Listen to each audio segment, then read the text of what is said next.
Becoming an educational psychologist, shaping your competencies. Do you want to become an educational psychologist? So these are the things that you need to consider if you want to focus your career as an educational psychologist. Being an educational psychologist is a broad area. So you have to clarify what is the difference between a guidance counselor and educational psychologist. Educational psychologist fundamentally captures the some work of guidance and counseling, but it goes beyond that. Okay. On the other hand, of also in guidance counseling, we're only focused, for instance, um, on um, on facilitating some psychological tests. Very often, they make use of the guidance office to facilitate entrance tests also. If you want to a student wanting to enter a university or an academic institution, she will be given a test. So very often the guidance office facilitate that activity, and also addressing the behavioral, academic concerns, the learning concerns of the students, right? And addressing other psychological problems. And the third is providing psychological training, for instance, facilitating the mental health training of the entire let's say the entire university. So that's part of the work of a guidance counselor. But when talking about educational psychologists, it is that this has a large roles and responsibility that goes beyond counseling, that goes beyond understanding behaviors and the like, that goes beyond understanding psychological assessment and the like, right? So it is a broad area because you can be an expert in different areas of the of the systems in the school, um, understanding the teaching and learning processes, becoming involved in the, for example, in the development of the curriculum, because there's a psychological aspect involved in the development of the curriculum, designing designing some um, designing the space for learning. That could be an aspect of the role and responsibility of educational psychologists. As an educational psychologist, you can serve as a consultant in different psychological process, again, in educational setting. Whether you're talking about the curriculum, designing a specific course that that includes some, in terms of the in terms of the science of learning, so you can be part of it. So when you're talking about educational psychology, it's not only for the primary and secondary. This is also part you can work as educational psychologist in the tertiary school. But here in the Philippines, you have to, I mean, for your awareness, this is not that popular yet. When you go to the western, to the west, when you go to Singapore, educational psychology is very much in demand. Okay, it is a need, right? For example, I'm very much aware of Singapore education. So the demand for educational psychologists is so high. But not unlike here in the Philippines, this is not that popular. But I hope in the future, for example, the educational system would recognize the need of having educational psychologists in an institution.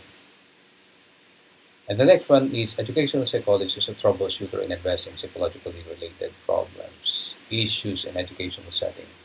Issues about the students, issues about the teachers, issues about the family, and even some issues about the staff.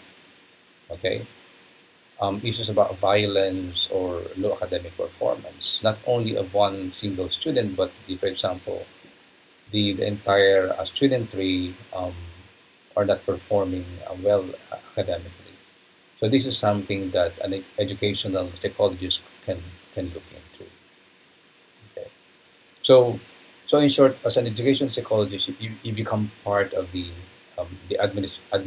administrative system in looking at the different psychological dimension in the whole system of education.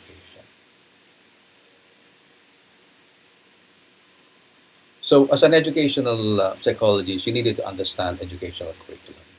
Okay, you need to understand the teaching and learning processes. You need to understand the developing how we develop learning materials.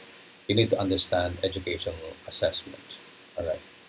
So, with my experience, because I have worked in the College of Education for at least um, at least 10 years. So I'm quite familiar on the curriculum development. I'm quite familiar on how teachers develop learning materials. I'm very much aware of the educational assessment. So we as a psychologist, we should an educational psychologist, we should know this area. So you cannot just jump into the school and assume a specific psychological role without really understanding the the system happening in the education. Okay, so as educational psychologists, I suggest that it's either you read more about the educational curriculum or take some units um, in education so that you have a hold into what is exactly is happening in the educational system.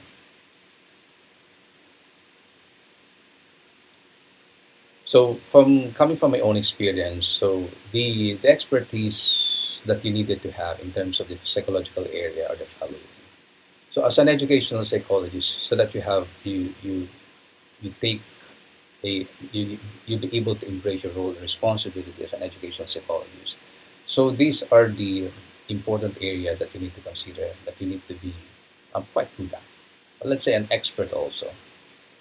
Developmental psychology, cognitive psychology, family psychology, because you'll be dealing with lots of family concerns and issues here. For example, if you're developmental, you'll be dealing with different developmental concerns and needs of students from primary, from preschool, primary, secondary, even tertiary. And we're talking about cognitive psychology, talking about the diversity of students, different cognitive processes, different cognitive structuring, different information processing. On the other hand, also when talking about family psychology, everybody is very much influenced and affected by many family issues, and basically many students, even teachers, even staff, would bring their family issues in the school, and the families also, specifically the parents, are very much involved in the learning of students. So you needed to understand that aspect also.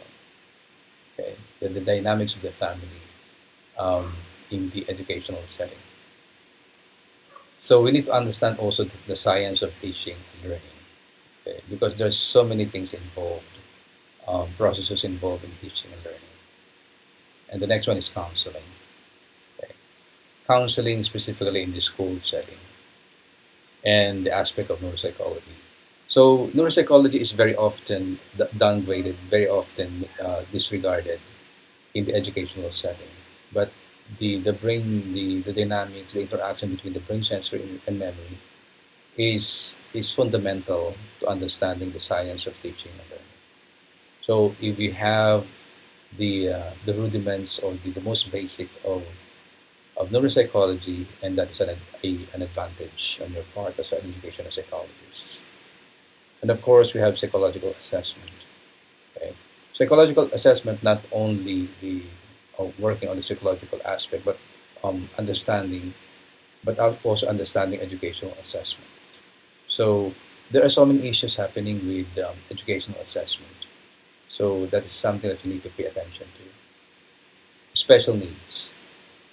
So you have to be mindful that in any kind of institution you will encounter the special needs.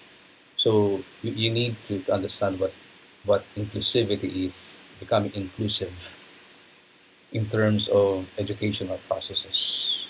So you need to have at least the most basic in understanding what special needs is all about. And of course, when you're talking about academic institution, you cannot disregard mental health.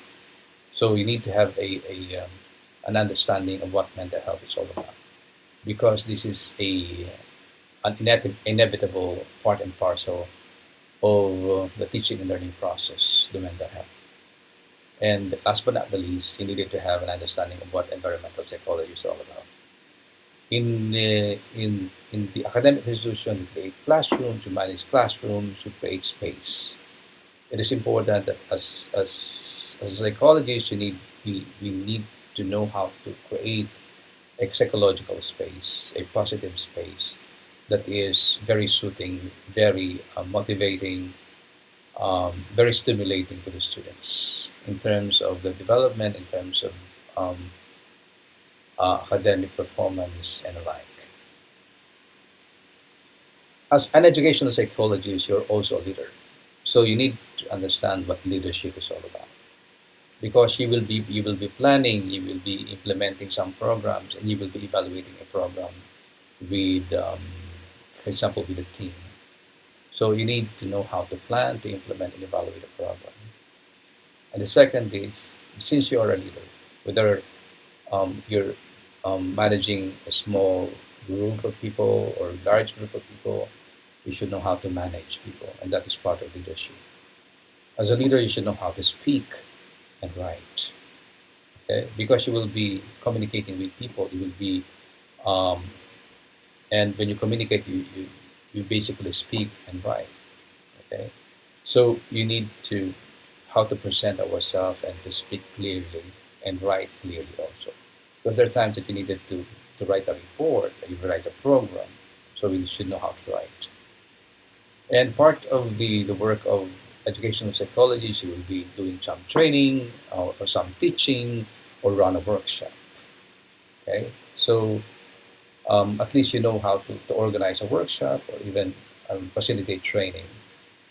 And the next one is, as a leader, we should know how to be flexible in dealing with people of diverse age, gender, color, and social background, right? So for example, with the guidance counseling, so fundamentally, you're only dealing, very often you're dealing with the students and some teachers, okay? But when you're an educational psychologist, you're dealing with almost all people in an academic institution. And the next one is being able to listen. Okay, being a leader, you should know how to listen. And last but not the least is the use of technology. So in the 21st century, as an educational psychologist, we should know how to um, kind of um, being well versed in the use of technology. As an educational psychologist, we are a researcher. One of the competencies that we need to have is to be a good researcher, a very an effective researcher, okay, a skilled researcher, being able to conduct and present qualitative and quantitative research. So we need to be acquainted with the processes of qualitative and quantitative research. And the next one is to keep abreast with the changes and development in education. So not only the technology is fast changing, the different processes that is happening in the education institution is also changing. So we have to be attuned to that changes. And to be attuned to that changes, we needed to read, we needed to research, we needed to observe what's really happening. So as an educational psychologist, you need to be a researcher. And and the last one is the personality. As an educational psychologist, we need to develop our personality because we will be facing people, we will be engaging with people, we will be connecting with people of diverse background. So we need to develop our self-confidence, our creativity, become a critical thinker because there are so many issues that will be happening around that you will be confronting. Okay, you needed to understand your core values, whatever that core values are. So you needed to be aware of those and uphold those core values. And the next one is spirituality, regardless of your beliefs. So what exactly is the purpose? What is the motivation? Why am I here? Why am I an educational psychologist here? Okay, what is the intention? Okay, and last but not the least is the mindful of personal growth. So in regardless of the roles and responsibility uh, of educational psychology, so we have to keep on moving forward in terms of our personal growth. We need to understand our strength. We need to understand the specific gaps that we need to fill in, or some concerns in our life that we need to address. lives. We can only be an effective educational psychologist if we know how to take control of our own lives. Now, as I mentioned earlier, is not a popular thing yet in the Philippines. But as you look into ourselves as an educational psychologist, you have to look at the context. What kind of educational psychology will I be in the Philippine context? With the different needs, with the different demographic concerns and issues, and different social concern, political, economic, so on and so forth. So, what kind of educational psychology will I be in the Philippines? So, it's different when you are in Singapore. It's different when you are in USA practicing educational psychology, and it will be entirely different when you are in the Philippines. So you needed to know your ground. You needed to know your space. You needed to know your context in the practice of educational psychology. Hi, my dear students. I would like to take this opportunity to thank you all and to say goodbye. Thank you for being my students. Thank you for the exchange of ideas. Thank you for um, the output that you have submitted to me. And thank you for your presence, even it is virtually. And lastly, I would like to say goodbye because it's the end of the semester. I do not know if we're going to see each other again, even if it is virtually. So I would like to just to emphasize that you keep moving on with your life, becoming more passionate on what you're doing, and never give up, and continue growing as a better and better person, and eventually as a psychologist in the future. Take care of yourself. Take care of your mental health, and I only can only but hope the best for you. Again, thank you so much, and goodbye.